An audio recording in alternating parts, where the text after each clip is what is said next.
नमस्कार मित्रांनो, अखंड हरिनाम सप्त्याच्या तिसऱ्या दिवसामध्ये तुमचं सर्वांचं स्वागत आहे. तर मित्रांनो, आज आहे अखंड हरिनाम सप्त्याचा तिसरा दिवस आणि आजची कथासुद्धा चालू आहे.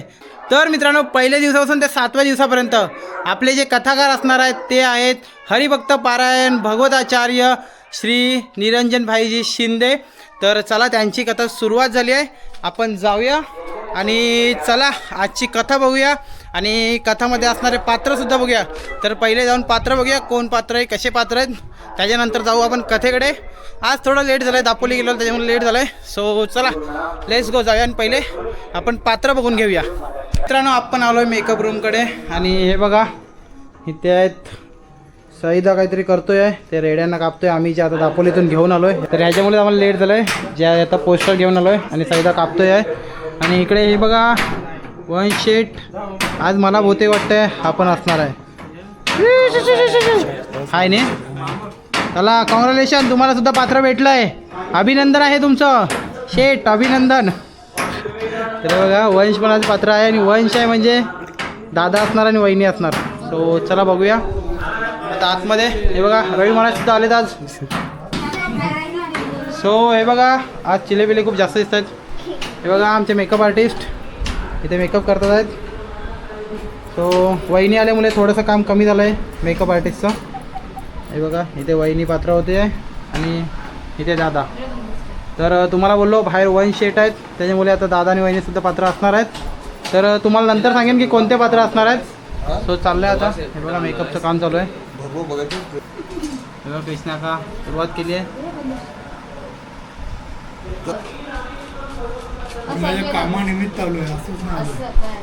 तसं नाही बोलायचं मला, मी तू सजवेला आले काय चालू बोलते.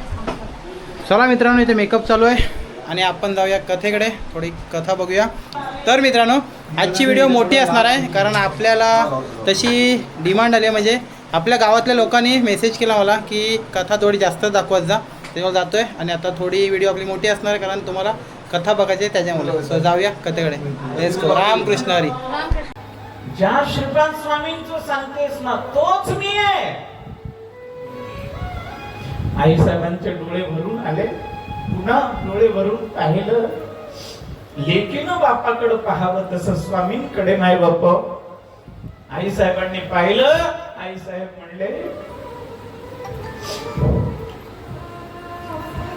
फार मोठी चूक झाली माझ्याकडनं, कृपा करावी.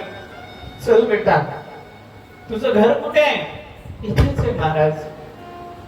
चल मला घरी घेऊन चाल. घरी घेऊन गेले.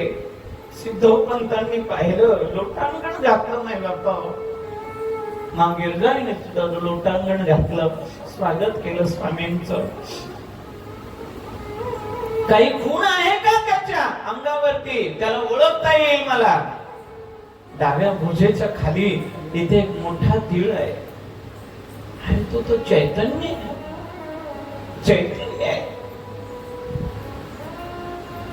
सर्व शिष्यांना सांगितलं, रामेश्वरांचं दर्शन नंतर पहिलं अगोदर काशी विश्वेश्वराचं दर्शन. पुन्हा स्वामी परत गेले आणि हाक मारली, चैतन्य. धावत पळत नाही बापा. चैतन्य आले, विठ्ठलपंत आले, गुरुदेव आज्ञा आले.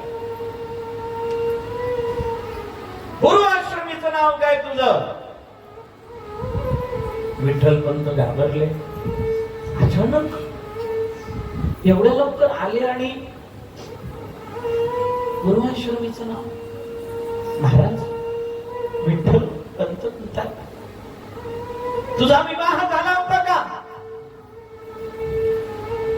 महाराज, संन्याशाला हे विचारणं योग्य नाही. मी तुझा सद्गुरू आहे, तुला सांगावं लागेल. पूर्वाश्रमीचं नाव तुझं विठ्ठलपंत आहे. तुझ्या पत्नीचं नाव रुक्माई आहे. तुझ्या वडिलांचं नाव गोविंदपंत आहे. तुझ्या सासऱ्यांचं नाव सिद्धोपंत आहे. हे सगळं सांगितल्यानंतर नाही बाबा विठ्ठलपंत जरागले, घाबरले. स्वामी, गुरुदेव, तुम्ही अंतर्यामी आहात, तुम्हाला सर्व माहिती आहे. मग का संसार सोडून आलाय? संसाराचं पूर्णत्व पुत्र प्राप्तीने असतं, संतान प्राप्तीने असतं. का सोडून आलायस? निशब्द झाले माय बाप्पा. विठ्ठलपंत काहीच बोलेनार. विठ्ठलपंतांना सांगितलं, तो दंड कमंडल माझ्याकडे दे आणि हे वस्त्र आत्ताच्या आत्ता मला परत दे आणि पूर्वाश्रमीच्या त्या वस्त्रांना परिधान करून जा. तुझा संसार तुझं वाट पाहतोय. गुरुदेव, माझं मन लागत नाही संसारामध्ये, मला नका पाठवू, नका पाठवू मला.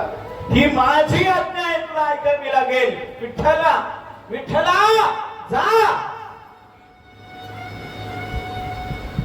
विठ्ठलपंतांची इच्छा नसताना नाही बाप्पा पुन्हा विठ्ठलपंत जड पावलानं माय बाप्पा आळंदीच्या दिशेनं निघाले. ज्या वेळेस माय बाप्पा हे बघा,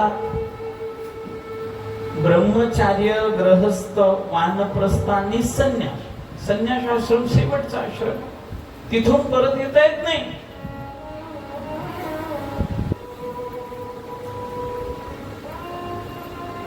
परत माघारी आता येणे नाही. संन्यास आश्रम शेवटचा आश्रम आहे. पण या ठिकाणी माय बाप्पा श्रीपाद स्वामींनी ग्रत कुंभ संभव यज्ञ माय बाप्पा त्या ठिकाणी करायला लावला आणि त्यांना पूर्वाश्रमीचं परत माय बाप्पा वस्त्र देऊन भगवी वस्त्र त्यांची स्वीकारली त्यांनी पुन्हा त्यांच्याकडे आणि पांढरे वस्त्र देऊन विठ्ठलपंतांना पाठवून दिलं. विठ्ठलपंत आळंदीला येत आहेत.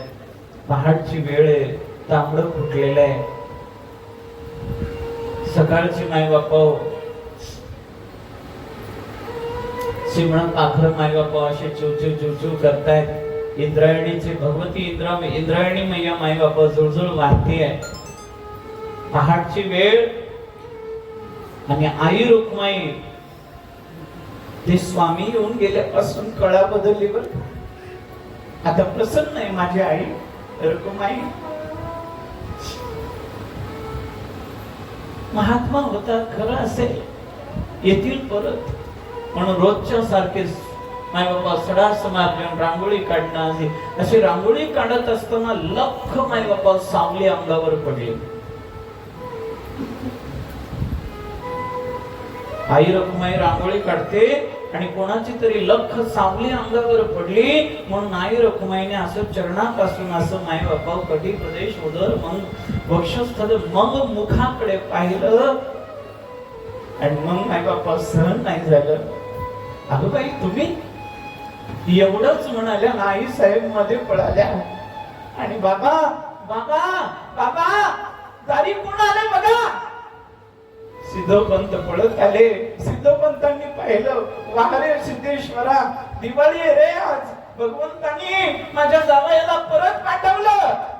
सगळ्या आळंदीला साखर वाटा, माझ्या जावयाला परत पाठवलं भगवंतांनी. सिद्धोपंत आनंद करायला लागले माय बाप्पा. सिद्धोपंतांनी त्या ठिकाणी आपल्या जावयांचं स्वागत केलं. 1-2 मिनिट भजन करू आपण. बसल्या जागेवरच करा सगळ्यांनी मोठ्या प्रेमाने.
तसं थकवा येणार नाही ना तुम्हाला बसून घेऊ ना कथा.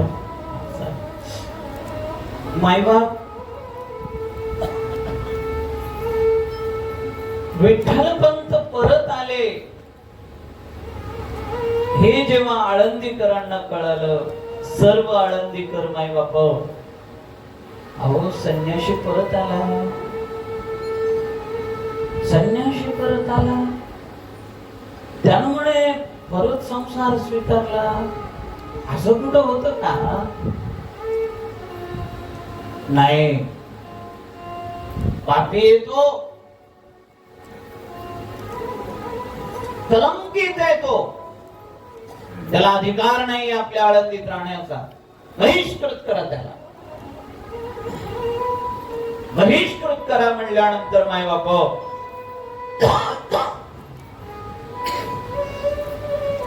विठ्ठलपंतांना आळंदीतल्या काही त्या काळच्या प्रमुख ब्राह्मणांनी बोलावून घेतलं आणि सांगितलं, हे विठ्ठलपंता, अरे तुला पंत सुद्धा म्हणण्याची लाज वाटते रे आम्हाला. ब्राह्मण कुळाला कलंकित केलंस, तू भट्टा लावलास, अरे गेलास कशाला? एवढीच काम आसक्ती होती तर विझून जायचं होतं.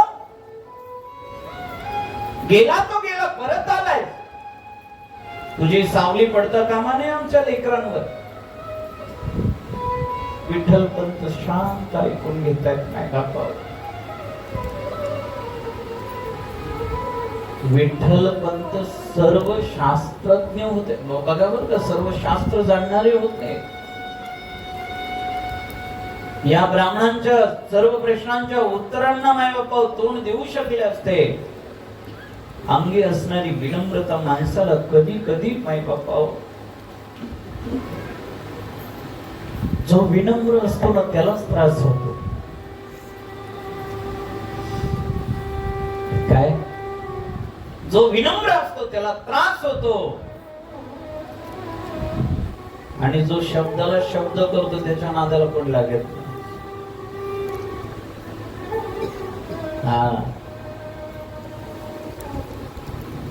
विठ्ठलपंत ज्या रस्त्याने जात आहेत त्या रस्त्याने मायबापा पुन्हा कोणी जात नाही. तो झाडून काढतायत, गोमूत्र शिंपतायत,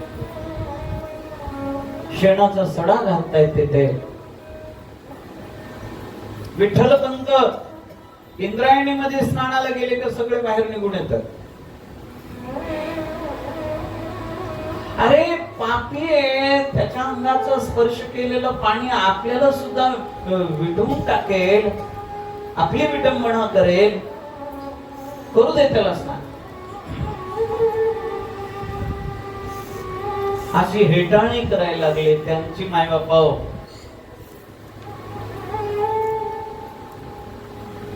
विटंबना करायला लागले, त्रास देऊ लागले.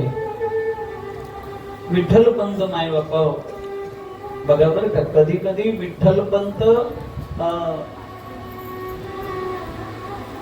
आपलं जसं केळशी आहे ना, तसं केंदूर आहे आळंदीच्या जवळ. केंदूर नावाचं गाव आहे. कधी सिद्धबेटात जाऊन राहायचे. सिद्धबेट हे नाव का पडलं? सिद्धबेट भगवती इंद्रायणी मैया दोन बाजून वाहायची, अशी दोन बाजून असं पाणी यायचं, मध्यभागी ते बेट होतं, म्हणून त्याला सिद्धांचं बेट, सिद्ध बेट म्हणायचं. कोणी सिद्ध आला तर त्या तिथं जाऊन राहायचा, त्याचं नावच सिद्ध बेट झालं. आता जसं पूर येईल तसं नदीचं पात्र सुद्धा बदलतं. पूर्वी जी इंद्रायणी अशी वाहत होती ती आता एकाच दिशेने यायला लागली, म्हणून सिद्धबेट हे एका बाजूला झालं.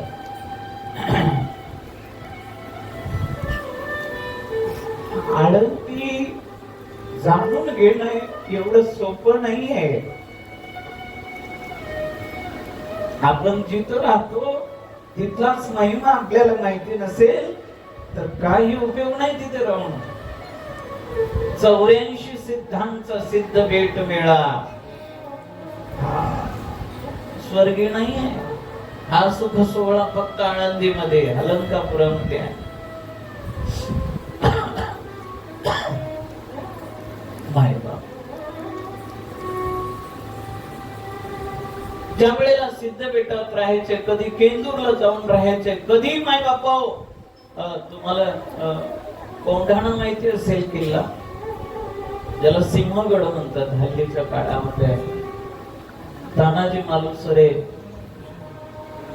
यांच्या शौर्याचं दर्शन म्हणजे कोंढाणा माय बापा सिंहगड. त्या सिंहगडाच्या पलीकड कल्याण दरवाजाला सोडून पलीकडच्या बाजूला त्या ठिकाणी एक गाव आहे कोंढण्यपूर. तिथे पण देवी आहे बर का. आणि मी बऱ्याचदा गेलो तिथे. माझे गुरुबंधू राहतात त्या ठिकाणी. आणि आनंद नाव त्यांचं, आम्ही बापू म्हणायचो त्यांना प्रेमाने. माझ्यासोबत गुरुवर्य सद्गुरु श्री रघुनाथ खंडाळकर गुरुजींकडे आम्ही गायन शिकायचो. मग त्यांच्या घरी मी जाऊन राहायचो बऱ्याच वेळा. मला हे महात्म्य नव्हतं माहिती. आता अभ्यास करतोय तेव्हा कळतंय की विठ्ठलपंत तिथं सुद्धा राहायचे कोंढण्यपुरीमध्ये. कधी विठ्ठलपंत आपेगावला जायचे यांना त्रासून बर का. आणि कधी माय बापा त्र्यंबकेश्वरला जायचे, त्र्यंबकनाथाच्या ब्रह्मगिरीचे. माणसाला त्रास झाला ना की माणूस निघून जातो तिथून.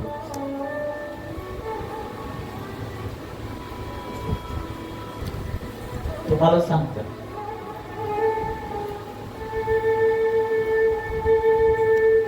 त्रास देणं स्वभाव असतो. तुम्ही मायेचं प्रतीक आहात. माया छळ करतेच, पण छळ पण तो तेवढाच असावा की ज्याच्यात त्यांचं काही भलं होईल. हा नाच नचाती आहे माया.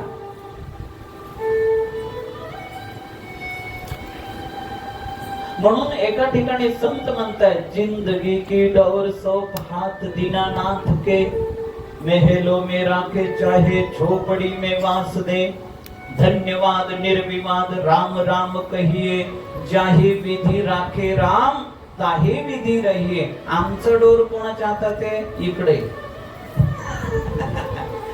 आणि जोपर्यंत इकडं जोर आहे तोपर्यंत त्रास आहे माय बापा. आणि साधू संतांच्या जिंदगी की डोर सौंप हाथ दीनानाथ के.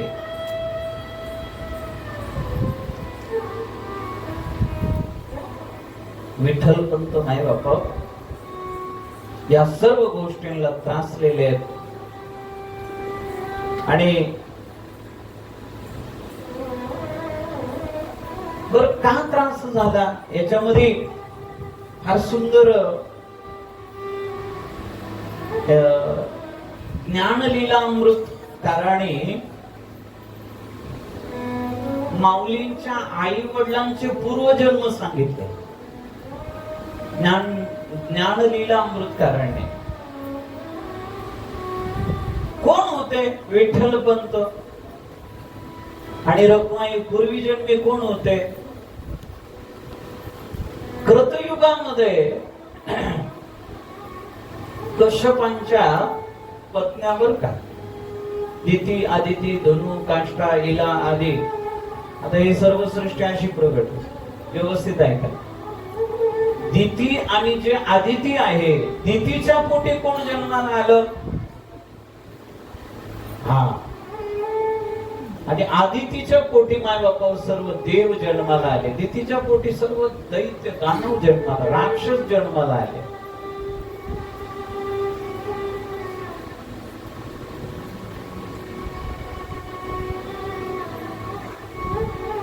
आपल्या पोटी चांगली लेकरं जन्माला यावेत असं वाटत असेल तर माय बापा बीजधारणा ज्या वेळेला होती उदरामध्ये ती वेळ चांगली पाहिजे. लक्षात घ्या. बीज धारणा हे जे आहे उदरामध्ये जो जीव माय बापा प्रविष्टित होतो तो काळ जर विचित्र आहे बघा. अवेळी पती सुख जर पत्नी पतीकडे मागत असेल तर ते चुकीचं आहे, लक्षात घ्या. पहिला प्रहर सब जन जगे, दूसरा प्रहर भोगी, तीसरा प्रहर तस्कर जागे, चौथा प्रहर योगी. पहिला प्रहर सब जन जगे, दुसरा प्रहर भोगी, सगळ्याची वेळ ठरलेली आहे. तिसरा प्रहर तस्कर जागे, चौथा प्रहर योगी. दितीने अवेळी माय बापा कश्यपांकडे सांसारिक सुख माग, त्यावेळेस कश्यप म्हणले देवी सावधान, ही वेळ सांज वेळ होती माय बापा. सांज वेळेला ना भोजन करावं, सांज वेळेला झोपावं. बुद्धी जड होते त्याच्याने. काही खाऊ नये, झोपू नये. ती साधनेची वेळ आहे. भोग भोगू नये त्या वेळेला, योग प्राप्त करण्याची वेळ आहे. मग ते दितीने ज्या वेळेस अशी कश्यपांकडे मागणी केली, तिच्या पोटी दैत्य राक्षस जन्माला. राक्षस जन्माला आल्यानंतर नाही बाबा मला सांगा, एखादी मुलगा वाईट वागल्यानंतर काय नाव तुझं? हो, छान ऐकतो बरं का. एखादा मुलगा जर चांगला असेल तर लोक त्याचं कौतुक करतात, आणि एखादा जर वाईट वागला तर त्याला काय म्हणतात? तुझी नाही चूक, तुझा बापच तसा, तुझी मायच तस मानतात का नाही? अनुवंशिकता असते माय बाप. म्हणून तिला सर्वजण नाव ठेवायला लागले. तिची चूक नव्हती तशी पाहतात. माझा विषय असा होता, कामातुराणाम न भयम न लज्जा. दितीच्या पोटी माय बाप दैत्य आल्यामुळे सर्वजण दितीची निंदा करायला लागली. दिती अति नाराज झाली, कश्यपांकडे गेली. माझी चूक झाली हो, मला क्षमा करा. असं का? माझं कौतुक झालं पाहिजे, असं मला आशीर्वाद द्या. ते म्हणले जा, तुला आशीर्वाद देतो. त्रेतायुग, द्वापारयुग आणि कलयुग या 3 युगामध्ये भगवंत तुझ्या पोटी जन्माला येते. म्हणून तीच दिती कश्यप माय बापा. त्रेतायुगामध्ये रघुनंदन राम प्रभू कोणाच्या पोटी जन्माला आले? राजा दशरथ आणि कौशल्याच्या पोटी. द्वापारामध्ये कोणाच्या पोटी जन्माला आले? माय बापा वसुदेव देवकी. आणि तेच माय बापा नंतर विठ्ठलपंत आणि रखुमाई झाले कलियुगामध्ये. या ठिकाणी माय बापा फार ज्ञानलीला अमृतकारांनी या ठिकाणी हे स्पष्टीकरण दिलं.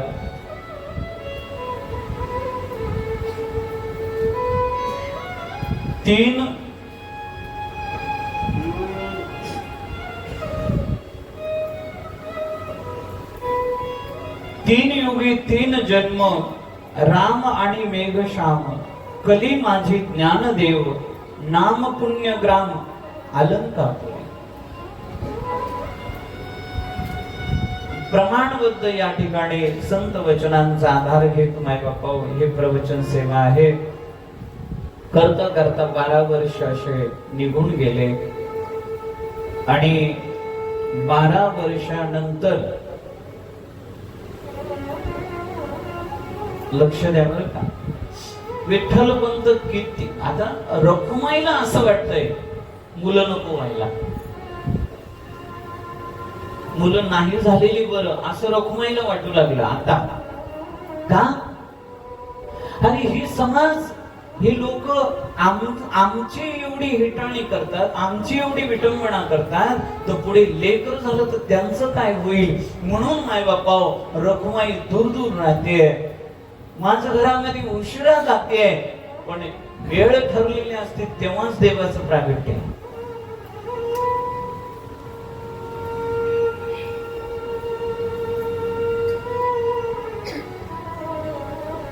ज्या वेळेला माय बाप आई रखुमाई उदरामध्ये बीज धारणा करते, गरोदर होते, 9 महिने 9 दिवस पूर्ण होत आहेत आणि माघ महिन्यामध्ये प्रतिपदेला सोमवार माय बापा शालिवाहन शके 95 बर का संवत्सर निवृत्तीनाथ उदरी प्रगटले. हे मला वाटतं प्रमाणच आहे. शके 95 संवत्सरे निवृत्तीनाथ उदरी प्रगटले आणि त्याच्यानंतर माय बापा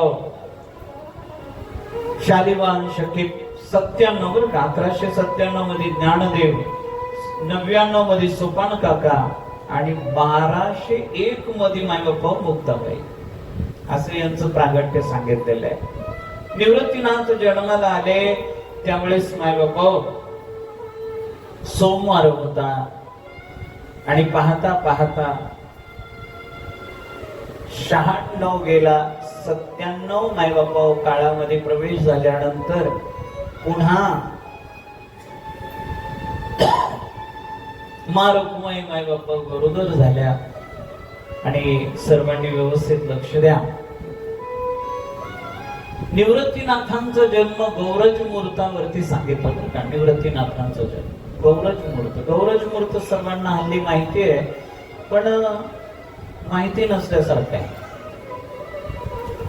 गौरज मुहूर्त म्हणजे ज्यावेळेस रानावनामध्ये गायी चरायला जातात आणि गायी चरून माय बापा सांज वेळेला घरी येतात तेव्हा त्या गायींना त्यांच्या वासरांची आस असते. माझी लेकरं माझी वासर वाट पाहत असतील म्हणून त्या धावत पळत निघतात. पाना फुटतो आणि वासर हंबरतात, पळत सुटतात गायी. गायीच्या खुरानं ज्यावेळेस माय बापा धूळ उडते ते धुळीचे रजकण जे आहेत त्या मावळत्या सूर्याच्या किरणामध्ये माय बापा स्वर्ण प्रतीत होतात. त्याला गौरज मुहूर्त म्हणतात. फार पवित्र मानलेलं आहे. या काळामध्ये एखादा विवाह होत असेल तर फार पवित्र मानलेलं आहे. आता आपल्या पद्धतीने मुहूर्त असतात लग्नांचे. कसे सकाळी घरून निघावेत, लग्नाला येऊन अक्षता टाकून भोजन करून परत घरी पोहोचावं या पद्धतीने मुहूर्त काढले जातात. 12:45 11:53 आता कालाय तस्मेन मग आता काही राहिलं नाही. ज्यावेळेस माय बापा भगवान नारायण भगवान विष्णू नारायण आई रखुमाईच्या उदरी येत आहेत, काय त्यांचं ते तेज माय बापा त्या ठिकाणी दर्शन देत आहे. शालिवाहन शके 1197 मध्ये श्रावण मास वद्य पक्षामध्ये अष्टमी तिथी वार गुरुवार वर का लक्ष द्या. हा फक्त आता इथे श्रावण मासही आहे, अष्टमी पण आहे.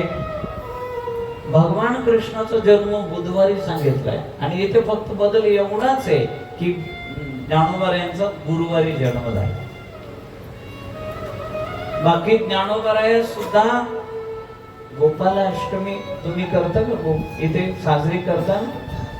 मग त्याच दिवशी ज्ञानोबा यांचा जन्म झाला. आमच्या आळंदीमध्ये फार मोठा उत्सव असतो, फार मोठा.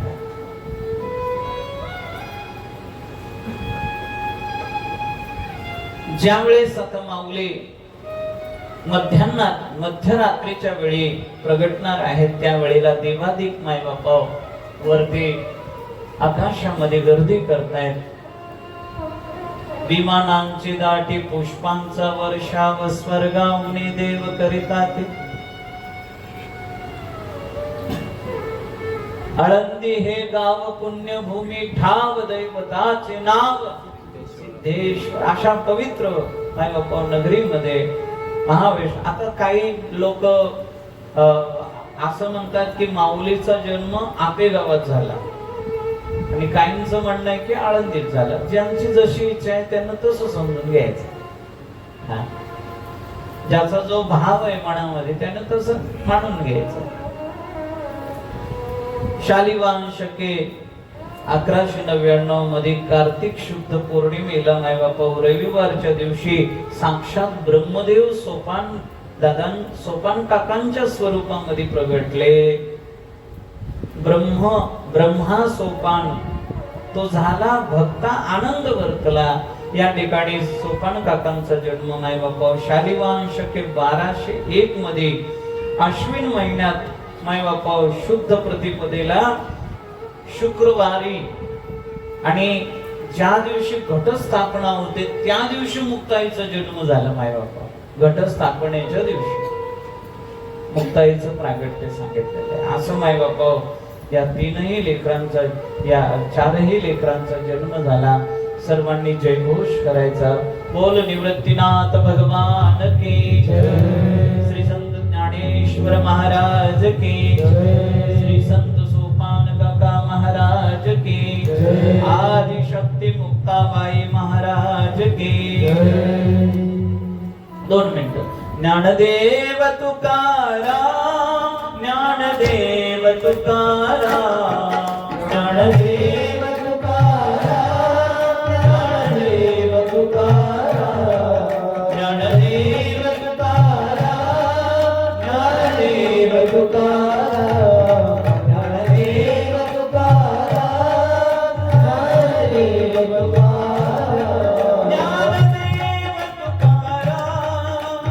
ज्ञानदेव तुकाराम,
ज्ञानदेव तुकाराम,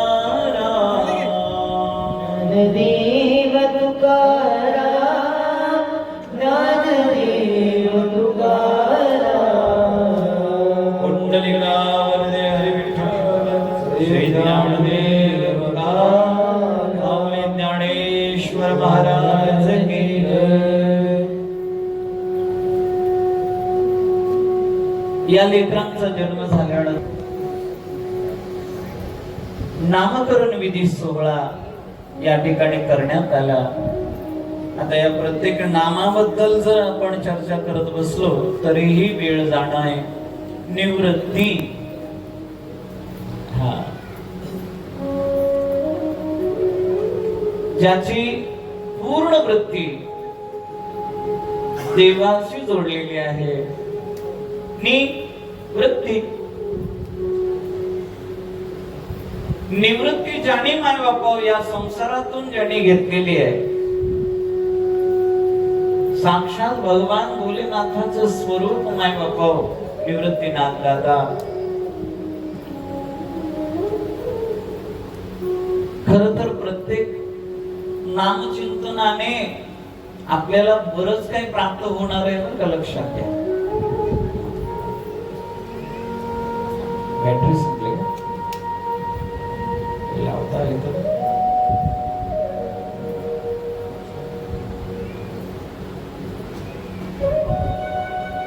इथे लावून. एकदा प्रेमाने सर्वजण बोला. पुंडलिका वरदे हरी विठ्ठल, श्री ज्ञानदेव तुकाराम, माऊली ज्ञानेश्वर महाराज की, पंढरीनाथ भगवान की जय, जगद्गुरु तुकाराम महाराज की जय. ज्ञानोबरायचं सुद्धा नुसतं नामचिंतन केलं तरी ज्ञानदेव ज्ञानदेव ज्ञानदेव म्हणतात. ज्ञानदेव ज्ञान देतो.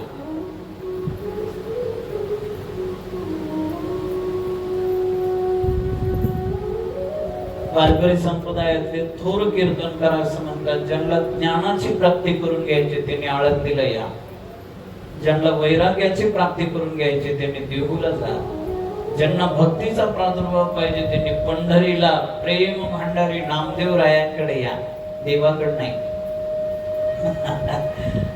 ज्यांना शांती पाहिजे त्यांनी पैठणला जा, नाथबाबांकडे. शांती ब्रह्म, वैराग्य मूर्ती, प्रेम भांडारी. ज्ञानोबरायांचा तसा परिचय बाबा ज्ञानदेव. आणि नंतर सोपान म्हणजे शिडी बर का, साधनेची परिपूर्णता म्हणजे सोपान. आपल्याला त्या ठिकाणी आधार भेटतो, सोपान म्हणावं. नंतर माय बापा मुक्ता, तिथं सर्वस्व प्राप्त झालं. नामकरण विधी सोहळा झाला, पण आता माय बापा तो नामकरण विधी सोहळा असाच झाला.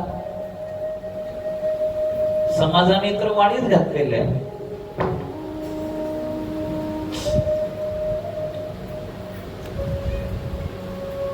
उपनयन संस्कार व्हावा, मुंज व्हावी, याकरता आता माता पित्यांना काळजी वाटू लागली. काय करावं?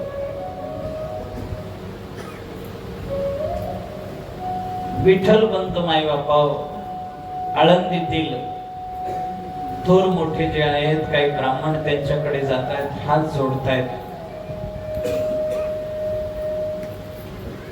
माझी ती घोड चूक आहे, मला क्षमा असावी, पण माझ्या लेकरांना या समाजामध्ये स्थान भेटावं अशी विनंती तुमच्या चरणी आहे, कृपा करावी. असं म्हणल्यानंतर सर्व ब्राह्मण म्हणले,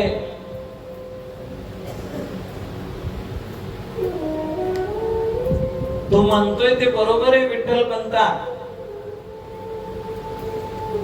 पण शास्त्रामध्ये त्याच्याकरता फार मोठं प्रायश्चित्त आहे. तू जे चूक केली त्याचं प्रायश्चित्त तुला करावं लागेल.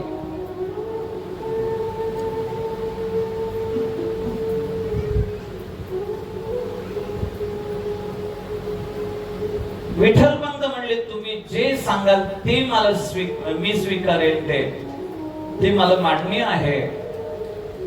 ब्राह्मण वृंदांनी माय बापा कुठल्या ग्रंथाचे दाखले काढले, कुठल्या उपनिषदाचे, वेदाचे, काय माहिती नाही, पण नंतर माय बापा बरं का, फार काळ गेल्यानंतर सर्व ब्राह्मण वृंद एकत्रित बसतायत. आळंदीकर ब्राह्मणांनी हा चुकीचा दाखला दिला असं सांगितलं. हा न्याय निवाडा जो केला हा फार चुकीचा केला. देहांत प्रायश्चित्त तुम्हाला करावं लागेल असं जेव्हा मायबापा विठ्ठलपंतांना सांगण्यात आलं, रखुमाईला सांगण्यात आलं, त्यावेळेला मायबापा विठ्ठलपंत जड अंतकरणानं ब्राह्मण वृंदांना नमस्कार केला. नमस्कार करून मायबापा विठ्ठलपंत घरी जात आहेत. घरी जाऊन मायबापा शांत बसलेले आहेत. धावत पळत मायबापा रोखमाई आली. का हो झाला का न्याय निवाडा? काय म्हणाले ब्राह्मण वृंद? काय सांगितलं त्यांनी? आपल्यासाठी काय न्याय केला त्यांनी? सांगा ना लवकर. काय म्हणाले? काय प्रायश्चित्त करावं लागेल? ते म्हणले काही नाही ग, बस आपल्या लेकराच्या सुखासाठी आणि लेकरांना समाजाने स्वीकारावं याकरता मग बस आपल्याला देहांत प्रायश्चित्त. किती सहज बोलताय.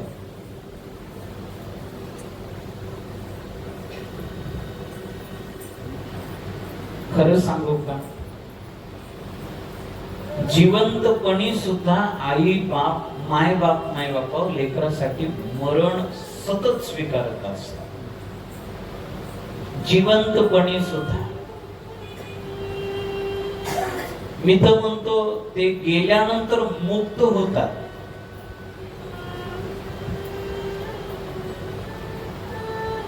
येथे बसलेल्या लेकरांना माझी हात जोडून विनंती आहे, मुली असतील मुलं असतील, माता पित्यांबद्दल तुमच्या मुखामध्ये कठोर शब्द प्रगटतात क्रोध आवेशामध्ये, हरकत नाही, पण कधीच माय बापाला हे म्हणू नका की तुम्ही आमच्यासाठी काय केले. या शब्दाने जेवढे माता पिता दुखी होतात त्या तेवढ्या दुसऱ्या कुठल्या शब्दाने माय बापा माता पिता दुखी होत नाही. करुणाने दान आहेत माता पिता. तुम्ही श्राप जरी द्याल, तुम्ही शिव्या जरी द्याल, तरी मायबाप तुमच्यावर कृपाच करणार आहेत. मायबापावर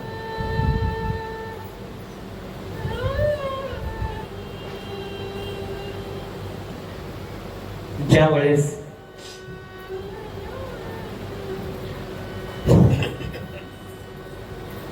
विठ्ठल पंत म्हणतात आजचीच रात्र आपल्याकडे आहे,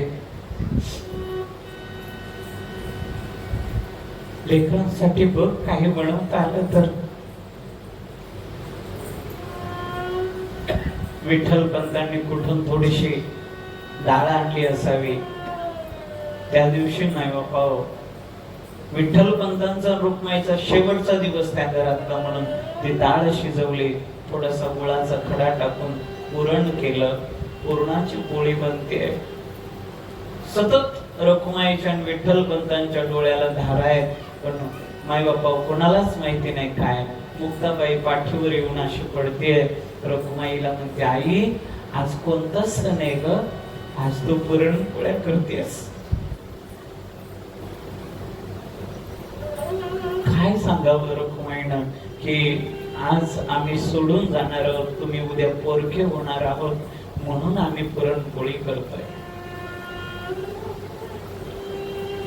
तो पुरणपोळीचा स्वयंपाक मुक्ताबाई मायबापा सोपान काका लक्ष देऊन, ज्ञानदेव लक्ष देऊन पाहतात. का बरं आज आई बाबांच्या डोळ्याला सतत धारा आहेत, का असेल डोळ्याला पाणी?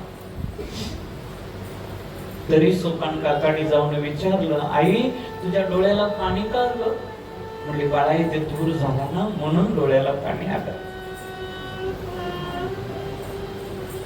स्वयंपाक झाला, माय बापा सर्वजण जेवायला बसले. आज शेवटची पंगत होती त्या घरातली, विठ्ठल रखुमाईची शेवटची पंगत होती. माय बापा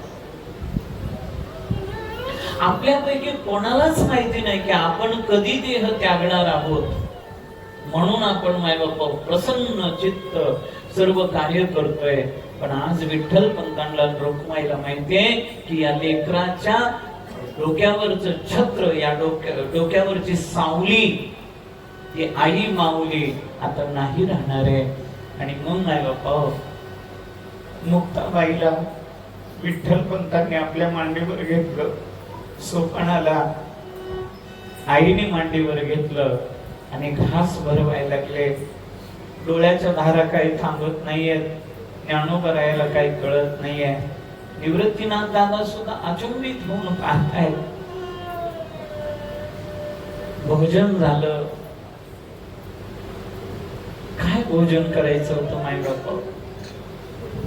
काय दोन घास खाले असते विठ्ठल रखुमाईने आणि लेकर झोपवले. आज माय बापा मुक्ताबाईला जवळ घेतात, विठ्ठलपंत कुरवाळतायत. रुक्माई माय बाप्पा सोपानाला ज्ञानोबरायांना कुरवाळते.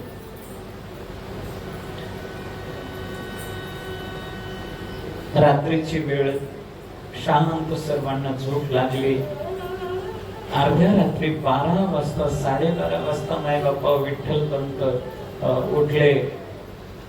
एक मन म्हणतंय आम्ही गेल्यानंतर लेकरांचं काय होईल, अरे दुसरं मन म्हणतंय की लेकरांच्याच हितासाठी निघालोय आपण, सावधान, आता मागे फिरायचं नाही. त्यांचं सुख, त्यांचं समाधान, त्यांचा आनंद लोकांनी स्वीकारलं पाहिजे. निवृत्तीनाथ उठले आणि रुक्माईला माय बाप्पा सावध केलं, चला वेळ झाली आपले. विठ्ठलपंत थोडे बाहेर गेले. आईचं हृदय आईचं असतं माय बाप्पा. रुक्माईला वाटू लागलं की उद्या यांना आई म्हणण्याकरता आई नसेल. पुन्हा पुन्हा जाऊन माय बाप्पा मुक्ताईचे पापे घेते, सोपानाला जवळ घेते. बाहेरून आवाज दिला विठ्ठलपंतांनी, अगं चल उशीर होतोय, त्यांच्या सुखासाठी आपण चाललोय. आणि ज्या वेळेस माय बाप्पा चटकन जायला आई साहेब निघाल्या, थोडासा पायाचा स्पर्श माय बाप्पा निवृत्तीनाथ दादांना झाला. आणि निवृत्तीनाथ, काही जण सांगतायत की लेकरं झोपलेलेच होते, पण ऐका बर का, संतांच्या वचनातून हे प्रगटलेलं मी तुम्हाला सांगतोय की निवृत्तीनाथ दादांना जाग आली आणि निवृत्तीनाथ दादांनी माय बाप्पा पाहिलं की दोघंही कुठेतरी निघाले. पळत पळत येऊन निवृत्तीनाथ दादांनी विचारलं, बाबा आई कुठे चालत? मग मात्र माय बाप्पा सहन झालं नाही, रुक्माई रडायला लागली. रुक्माईनं निवृत्तीनाथ दादांना आपल्या हृदयाला लावलं, बाळा तुमच्या सुखासाठी निघाले रे, तुमच्या सुखासाठी आम्ही निघालोय.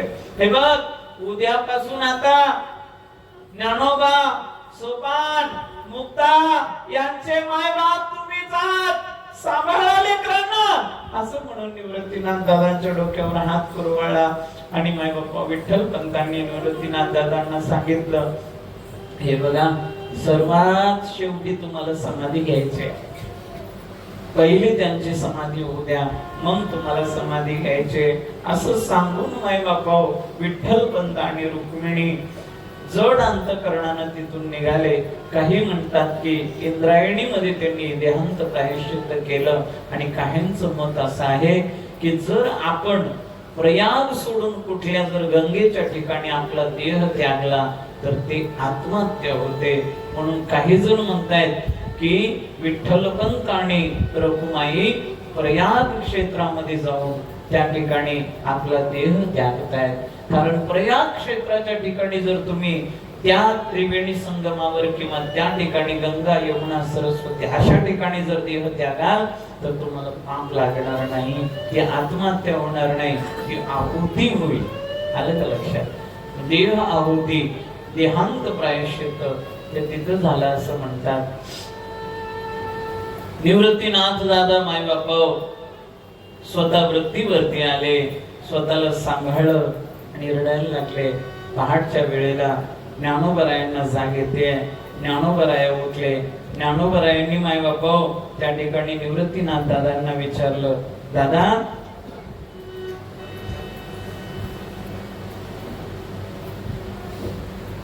कुठे गेले आई, कुठे गेले बाबा? ज्यावेळेस हे शब्द निवृत्तीनाथ दादांच्या कानावर पडतायत, रडायला लागले. निवृत्तीनाथ दादांनी सांगितलं, ज्ञाना आता ना आई ना आता बाबा राहिले, आपले आई बाबा. तोपर्यंत सोपान आणि मुक्ताबाई हे उठले माय बाबा, सोपान काका आणि मुक्ताबाई. त्यांनी पण ऐकलं की आता आपले आई बाबा पंढरपुरामध्ये आहेत.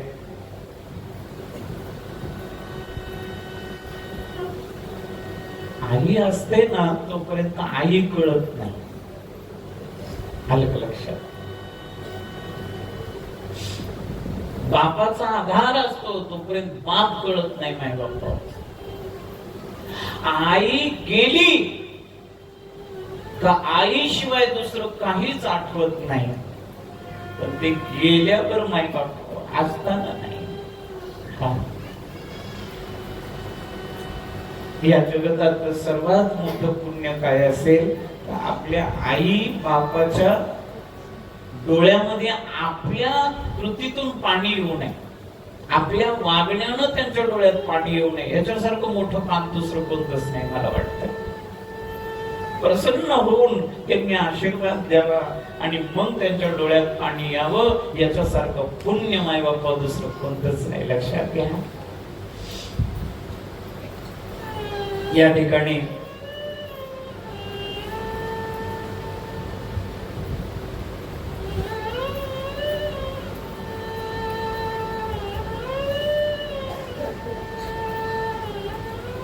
थांबायचं का पुढे जायचं कसं काय? हा, झाकी आहे परत अजून आत किती वाजले? 5:45 ना. थांबूया आता, बाकी उद्या येऊ, कारण झाकीला आरतीला वेळ लागेल.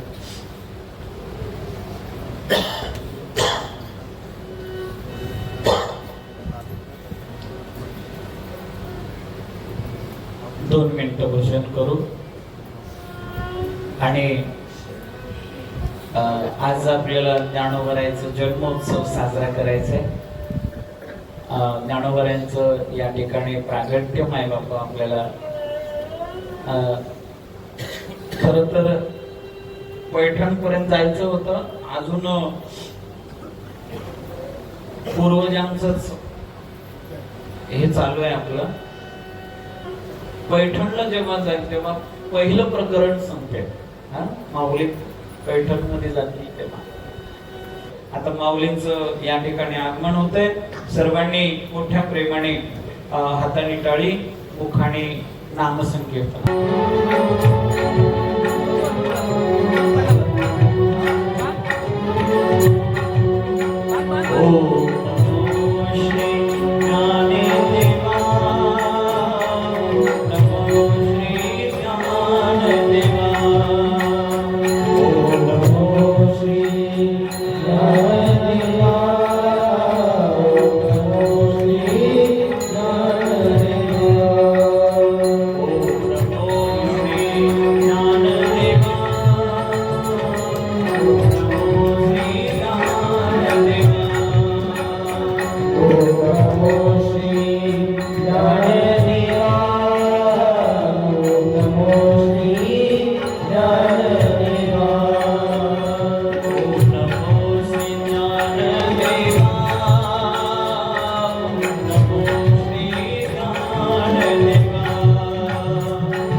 हे बघा इथे चालू आहे, अजून काम चालू आहे सध्या.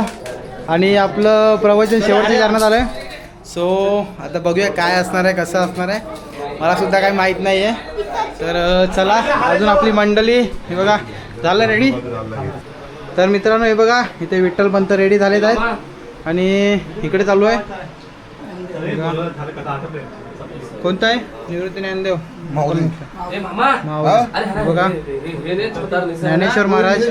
सो अजून रेडी होत आहेत आणि आता घाई गडबड त्या दिवसासारखीच घाई गडबड थोडीशी पुन्हा एकदा घाई गडबड हे बघा घाई गडबड चालू आहे. सो आज पण घाई गडबड चालू आहे त्याच्यामुळे तर आता सर्व काही थोडं लेट झालंय. चालली घाई गडबड हे बघा हे बघा घाई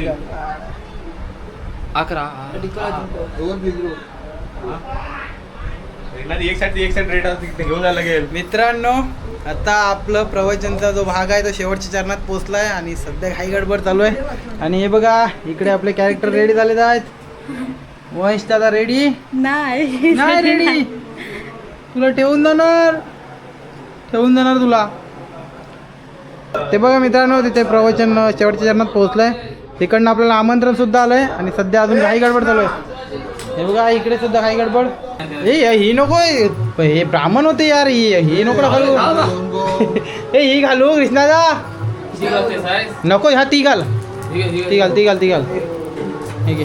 हे बघा चला झाले आपले तयार. आता थोडस रेडी करायचंय. हे बघा आपलं वंश दादा खूप लेट आहे सर्वात लेट आहे तू. तर मित्रांनो थोडी गडबड चालू आहे आणि आपली मंडळी आहे ती येते आहे मंदिरामध्ये. सो आपण जाऊया मंदिरामध्ये आणि त्यांची जी एंट्री असणार आहे ती कव्हर करूया. Let's go.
याबद्दल चर्चा करूया.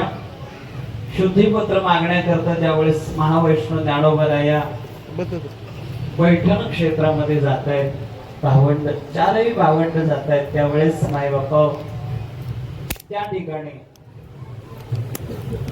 सर्व ब्राह्मण वृंदांनी त्यांना झिडकारलं त्या ठिकाणी. आणि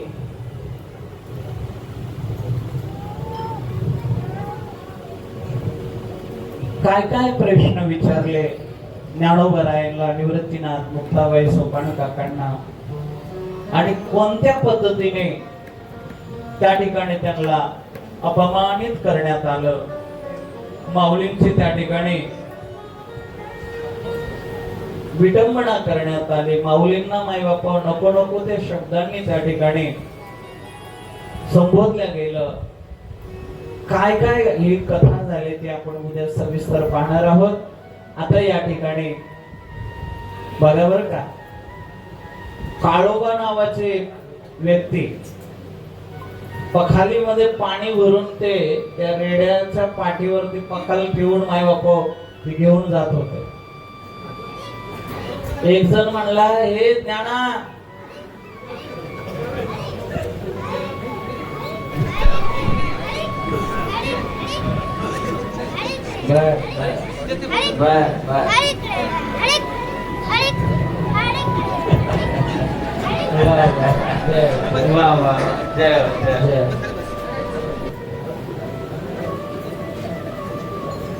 छान छान.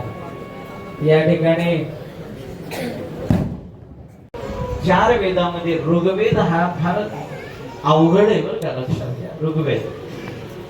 पण एक जण म्हणला, का रे तुला जर या ठिकाणी वेद येत असेल तर हा रेडा वेद बोलेल का? त्यावेळेला माय बाप महावैष्णव ज्ञानोबराया माय बाप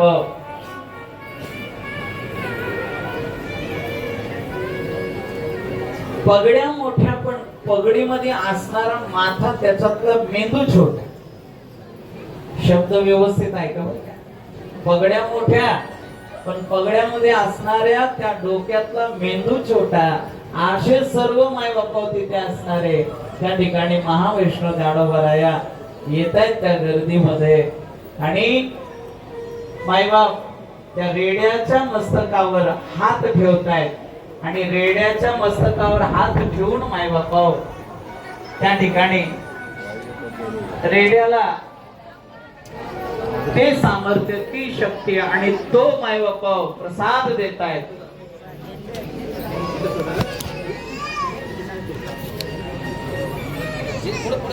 संत म्हणतायत, रेड्यामुखी वेद बोलविला, गर्भ दुजांचा हरविला.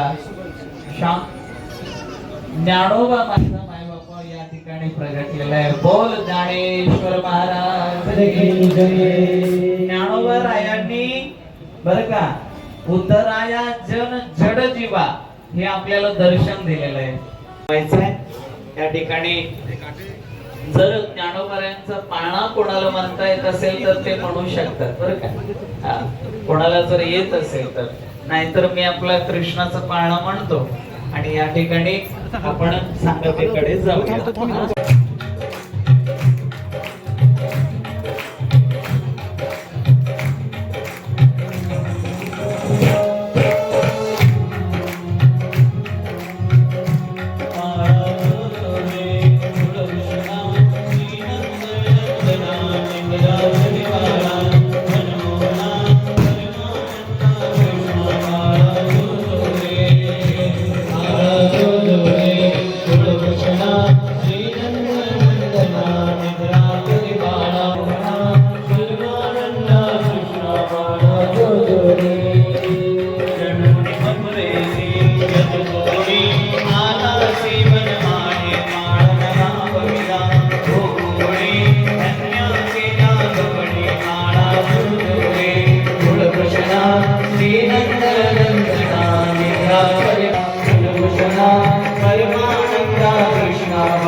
परमानंद कृष्णा बाळा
मित्रांनो आपला कार्यक्रम आजचा इथे समाप्त होतोय. तर आपल्यासोबत आहेत आजचे पात्र बघू शकता. ज्ञानेश्वर महाराजांच्या आई वडील आहेत. तर विचारूया दादा आणि वहिनी तुम्हाला कसं वाटलं आजचं पात्र करताना. छान वाटलं. बहीण तुला कसं वाटलं. तर खूप छान प्रकारे पात्र साकारले त्याबद्दल ज्ञानेश्वर महाराज आहे. कसं वाटलं तुला. छान वाटलं. तर मित्रांनो आजचे पात्र अगोदरच रेडी केलेले. थोडी घाई गडबड झाली तर हे बघा छोटे ज्ञानेश्वर महाराज येतात आहेत. तर मित्रांनो आजचा कार्यक्रम कसा वाटला आहे नक्की कमेंट करून सांगा. तर आजच्या कार्यक्रममध्ये होतं ज्ञानेश्वर महाराजांनी रेड्यामुखी वेद वदवले आणि नंतर मग आपल्या ज्ञानेश्वर महाराजांचा आणि बाकीच्यांचा जन्म असा काही कार्यक्रम होता आजचा. सो खूप छान प्रकारे पार पडला आहे. तुम्हाला सुद्धा आवडला असेल. मित्रांनो जर कार्यक्रम आमचा आवडत असेल तर नक्कीच कमेंटमध्ये लिहा राम कृष्ण हरी. तर चला मित्रांनो इथे व्हिडिओला समाप्त करूया.